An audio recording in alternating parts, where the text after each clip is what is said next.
नमस्कार दोस्तों। यह देश संविधान से चलेगा, बुलडोजर से नहीं। यह बात राहुल गांधी ने कही थी। राहुल गांधी ने कहा था कि जिस तरीके से अल्पसंख्यकों, खासकर मुसलमानों के खिलाफ साजिश की जा रही है, जिस तरीके से उनके साथ हमले हो रहे हैं और बहुत कुछ हो रहा है, यह शर्मनाक।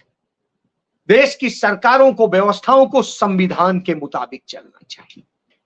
याद करिए, जब मध्य प्रदेश में एक मुस्लिम नेता के घर बुलडोजर चला था और उसके घर को पूरी तरह से बुलडोज कर दिया गया था, कई करोड़ का घर था, तब प्रियंका गांधी ने कहा इस तरह की हरकतें निश्चित रूप से हमें जंगल राज की तरफ ले जाती। जी हां, जंगल राज की ही तरफ ले जा रही, और जंगल राज का ही नतीजा है कि आज जो कुछ लोग कहते थे कि मैं कट्टर हिंदू, मैं कट्टर सनातनी, मैं कट्टर पता नहीं क्या क्या कहते थे, और जब वो ये कहते थे और उसके बाद हमला करते थे, कोई अपने बायो में लिखता था गौरक्षक, कोई लिखता था कट्टर सनातनी, कोई लिखता था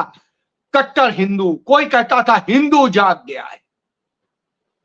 अब जिनके ये हिंदू जागे थे वो भी दिखने लगे, क्योंकि कथित गौरक्षकों ने फरीदाबाद में एक मंदिर के पुजारी ब्राह्मण, जिसका किसी से कोई विवाद नहीं था, उसका बेटा जो अपने एक अच्छे भविष्य की तलाश के लिए पढ़ रहा था, अपने दोस्तों के साथ जा रहा था, उस पर गौरक्षक यह कह के हमला कर देते हैं कि ये तो गौ के तस्कर, और जितने दोस्त थे सारे हिंदू थे। इत्तेफाक से हमला होता है।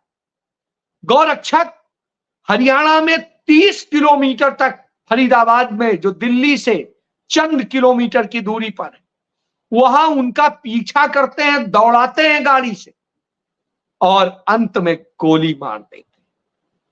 गोली लगते हैं, वो घायल होता है, गाड़ी रुकती है, जैसे ही रुकती है तो उतरते हैं, फिर उसके सीने में गोली उतारते।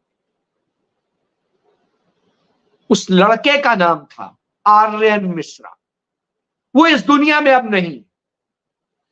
बहुत छोटी उम्र का था, कोई बहुत बड़ी उम्र का नहीं था, युवा था, बिल्कुल नवयुवक, और उस नवयुवक की जान ले ली इस कथित गौरक्षक। ऐसे में याद आता है, स्वामी विवेकानंद ने कहा था कि किसी भी चीज से बढ़ के मानवता है, और इसी तरह सरदार वल्लभ भाई पटेल ने कहा था कि जन सेवा से बड़ा कोई धर्म नहीं। लेकिन आज की राजनीति क्या करती है? सरदार वल्लभ भाई पटेल की प्रतिमा तो बड़ी सी बना देती, और उसके जरिए एक जात के, धर्म के वोट हासिल करने का काम होता है। लेकिन दूसरी तरफ उन्हीं के सारे विचारों के विपरीत काम होता है। हत्याएं होती हैं, लिंचिंग होती हैं, मॉब लिंचिंग होती है। इसीलिए राहुल गांधी ने शायद मॉब लिंचिंग को लेकर के बड़ा कड़ा बोला और कायदे से बोला। उन्होंने बताया था कि किस तरीके से मॉब लिंचर्स जो ये कर रहे हैं, उससे क्या नुकसान हो रहा है, देश का क्या नुकसान हो रहा है, किसका क्या नुकसान हो रहा है, और किस तरीके से एक जंगल राज स्थापित हो रहा है। इसको लेके उन्होंने कहा था कि नफरत को राजनीतिक हथियार बनाकर सत्ता की सीढ़ी चढ़ने वाले देश भर में लगातार भय का राज स्थापित कर रहे हैं। भीड़ की शक्ल में छिपे हुए नफरती तत्व कानून के राज को चुनौती देते हुए खुलेआम हिंसा फैला रहे हैं।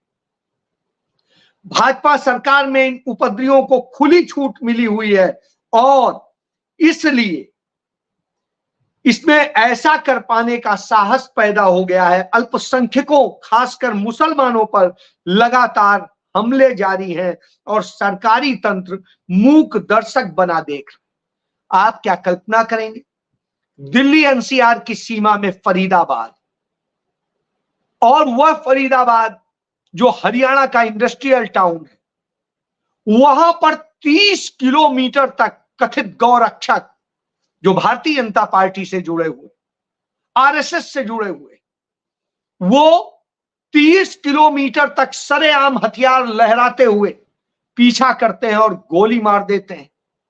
कोई पुलिस नहीं, कोई सरकार नहीं, कोई व्यवस्था नहीं। हम टैक्स किस लिए देते हैं? कि गरीब के घर बुलडोजर चला दीजिए, संविधान के तार तार करके बुलडोजर चला दीजिए, या निर्दोष के घर बुलडोजर चला दीजिए, या ऐसे व्यक्ति के बुलडोजर चला दीजिए जिससे आप नफरत करते हैं, उस जाति पर बुलडोजर चला दीजिए जिससे आप नफरत करते हैं, उस धर्म पर बुलडोजर चला दीजिए जिससे आप नफरत करते हैं। तो वही हो रहा है। सुप्रीम कोर्ट ने, आपको याद होगा, फरवरी 2023 में कहा था कि भारत में जिस तरीके से नफरत बढ़ी है और जिस तरीके से हिंसा हो रही है, तो वह आप समझिए 7 फरवरी 2023 को सुप्रीम कोर्ट ने कहा था, धर्मनिरपेक्ष देश में धर्म के आधार पर हेट क्राइम की कोई जगह नहीं है। अदालत ने यह भी कहा कि अगर सरकार हेट स्पीच की समस्या को स्वीकार करती है तभी कोई समाधान निकल सकता है। और जस्टिस के.एम. जोसेफ और जस्टिस बी.वी. नागरत्ना ने इसको लेके कड़ा प्रतिक्रिया व्यक्त की थी और उत्तर प्रदेश सरकार को फटकार लगाई थी कि आप इस तरीके से करवा रहे हैं।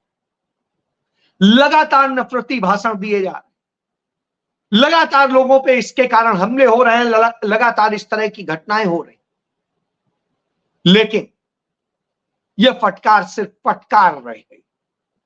न उत्तर प्रदेश सरकार ने सबक लिया, न ही उसके पड़ोस में मध्य प्रदेश ने, न ही उसके पड़ोस में हरियाणा ने, न ही उसके पड़ोस में राजस्थान ने, और न ही उसके पड़ोस में उत्तराखंड। और यही छोड़िए, न महाराष्ट्र ने सबक लिया, न कोई और राज्य सबक लिया। और इसलिए हेट क्राइम लगातार बढ़ते जा रहे हैं। और यह स्थिति है कि मॉब लिंचिंग के जरिए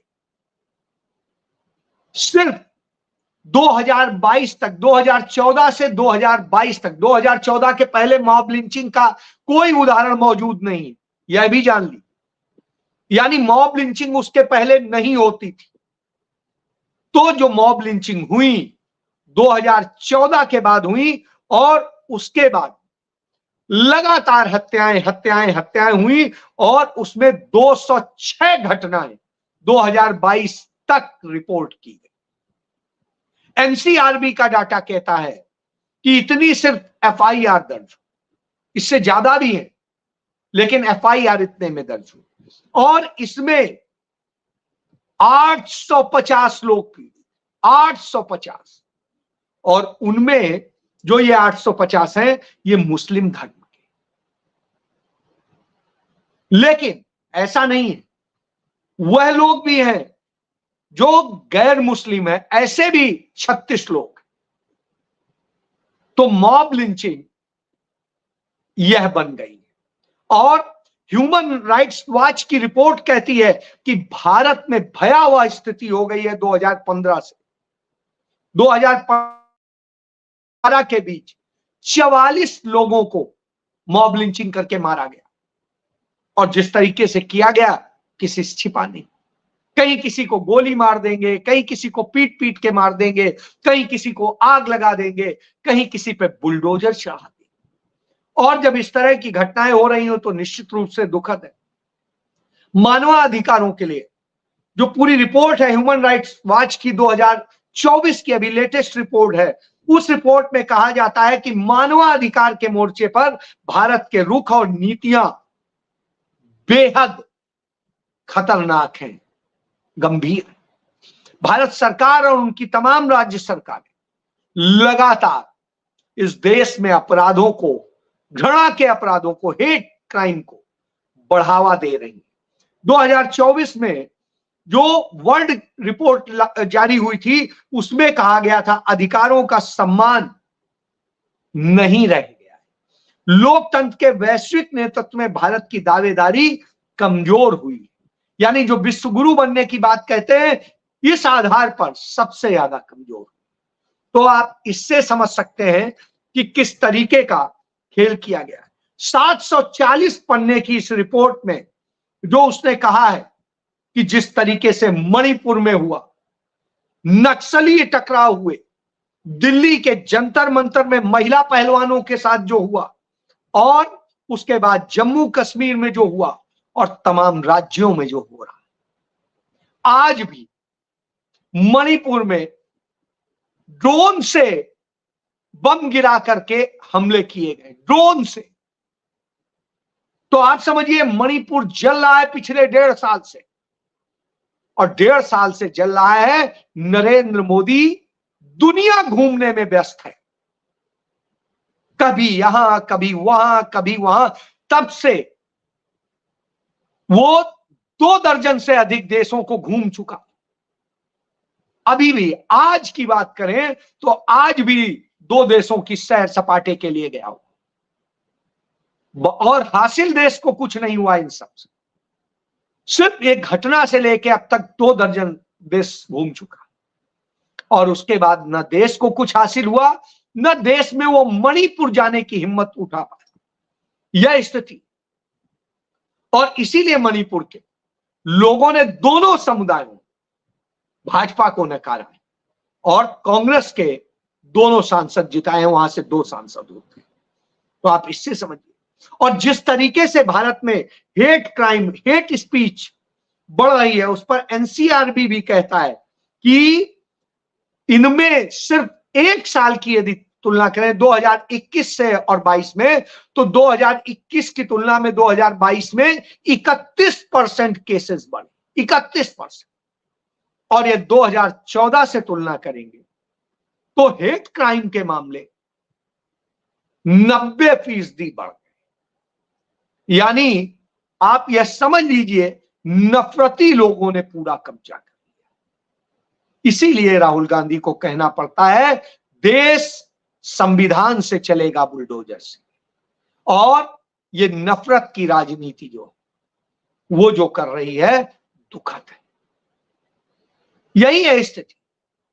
और इसी स्थिति में बताएं, इस नफरत में का शिकार सिर्फ मुसलमान नहीं, इस नफरत का शिकार दलित भी है।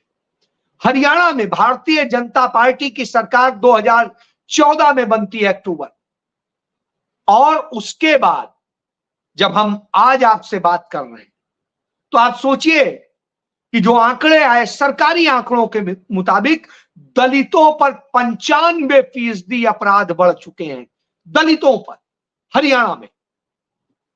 यानी भारतीय जनता पार्टी की सरकार में मुसलमानों पर और दलितों पर सबसे ज्यादा हमला हुआ, आदिवासियों पर हमला हुआ। आदिवासियों पर अत्याचार के भारत की राष्ट्रपति बनी है द्रौपदी मुर्मू सिर्फ उसी पीरियड का यदि देख ले, क्योंकि भाजपा वह चेहरा दिखाती है इसीलिए कह। इस पीरियड में जो आदिवासी हैं उन पर अत्याचार, उन पर हमले, उनकी हत्याओं के मामले भी 85% बढ़ गए, 85%। अब आप समझिए कि दलितों को शिकार बनाया गया 95%, 96%, और मुसलमानों के ऊपर तो कहर ही टूट पड़ा है। और उसके बाद यदि बात करेंगे बाकी और समुदायों की, आदिवासियों की बता ही चुका हूं, तो उनमें फिर ब्राह्मणों पर सबसे ज्यादा। ब्राह्मणों में आपको याद होगा कि उत्तर प्रदेश में कानपुर में मैथा ब्लॉक में वो दीक्षित परिवार था जिसकी झोपड़ी पर गांव के अंदर जाके बुलडोजर चलाया गया था भाजपा नेता के एक कहे। डीएमएसपी ने आदेश दिया था, एसडीएम खुद गया था और उसकी झोपड़ी में आग लगा दी गई। कैसे? उसकी पत्नी और बेटी कहती हैं कि इस तरह तोड़ोगे तो हम जाएंगे कहां, हम आग लगा लेंगे। तो उन्होंने कहा लगा लो, और उन्होंने धक्का दे दिया और वो आग झोपड़ी में लग गई और वो जल के मर गए। आज तक न्याय नहीं मिला। उत्तर प्रदेश के डिप्टी सीएम ने वीडियो कॉलिंग के जरिए उनसे बात करके कहा था नहीं शांत हो जाइए, मैं न्याय दिलाऊंगा। आज इतने वक्त बाद बात कर रहे हैं, 2 साल हो, न्याय नहीं। तो आप समझ सकते हैं कि न्याय देने का काम नहीं है इनके पास, आपका सिर्फ छीनने का है। तो नफरत की राजनीति इस कदर होती है। इधर आपको नफरत में फंसाते हैं, उधर लूटते हैं, देश को लूटते हैं। और इसको लेकर भी एक रिपोर्ट आ गई कि इस देश के 196 जो पूंजीपति हैं, उन पूंजीपतियों को की संपत्ति सिर्फ चंद सालों में, मोदी के ही समय में, वो चंद सालों में जो है वो बढ़ के 100 लाख करोड़ रुपए, 100 लाख करोड़ रुपए बढ़ गए। अब आप सोचिए कि 100 लाख करोड़ रुपए बढ़ जाती है और आप कहते हैं कुछ नहीं। हालत यह होती है कि इस तरीके से गौरक्षक कथित रूप से लोगों को बंद कर लेते हैं और फोटो और ट्वीट करते हैं और कार्रवाई नहीं होती है। दिल्ली का रहने वाला है रॉकी हिराना। आप ये सोचिए, इस तरीके से हमले होते हैं, इस तरीके से हमले होते हैं कि कहीं किसी को मारा जाता है। एक आदिवासी ने रोका तो उस पर ट्रैक्टर चढ़ा करके मार दिया। भारतीय जनता पार्टी का नेता था। आपने अभी पढ़ा ही होगा, उत्तराखंड में भारतीय जनता पार्टी का नेता रेप करता है एक महिला के साथ। इसी तरीके से वहां 2-3 घटनाएं इस तरह से हो गई। अंकिता भंडारी को तो न्याय नहीं मिलेगा, लेकिन यह जरूर मिलेगा। और फिर यही होता है कि इस देश के वो जो बिलियनियर्स हैं, सॉरी मैंने नंबर गलत बताया था, यह संख्या है, आपको दिखाता हूं कि जो 185 इंडियंस, 185 भारतीय, अरबपति भारतीय, जिनकी संपत्ति सिर्फ नरेंद्र मोदी की कृपा से 1 लाख करोड़ से अधिक बढ़ गई है। अब आप सोचिए, किसी की इतनी संपत्ति बढ़ गई। जो राहुल गांधी कहते हैं कि इस देश की सारी संपत्ति सिर्फ 1% के हाथ में पहुंचा दी गई, 1% भी नहीं, उससे भी कम लोगों के। तो आपको मॉब लिंचिंग में फंसाएंगे, आपको हेट क्राइम में फंसाएंगे, और फिर लगेगी आग तो जद में आएंगे। तो आज जद में आने लगे हैं मोहल्ले के दूसरे घर, यानी जो खुद को कट्टर हिंदू, कट्टर सनातनी, हिंदू जाग गया है कहते थे, अब वो भी, उनके बच्चे भी गोली खाने लगे। वो भी निर्दोष थे जो मारे गए, और यह भी निर्दोष है जो मारे गए। दोनों पर दुख है, लेकिन दुख है कि इसको बढ़ावा उन्हीं लोगों ने दिया था। तब तो इस पर खुश होते थे, अच्छा गाय ये करेंगे। अरे भाई देख तो लो, तुम कहते हो गौ हत्या है, गौ मांस है, गौ ये, जब तुम कहते हो, तुम तो मीट खाते नहीं हो, और तुम नहीं खाते हो तो तुम्हें कहां सपना आ गया कि ये गौ मांस है? कौन सी लैब में टेस्ट हुआ है, कहां से टेस्ट होके आया, पता ही नहीं, बस कह दिया, किसी ने भी हवा चला दी, मार दीजिए। यह हो रहा है। तो यह हिंदुस्तान बन गया है। यदि हिंदुस्तान को बचाना है, अपने बच्चों को बचाना है, उनके भविष्य को बचाना है, तो बुलडोजर की नहीं, संविधान की सरकार, संविधान की व्यवस्था और संविधान का न्याय चलाना होगा। नहीं तो हम सब मरेंगे, हम सब के बच्चे जग में आएंगे। जय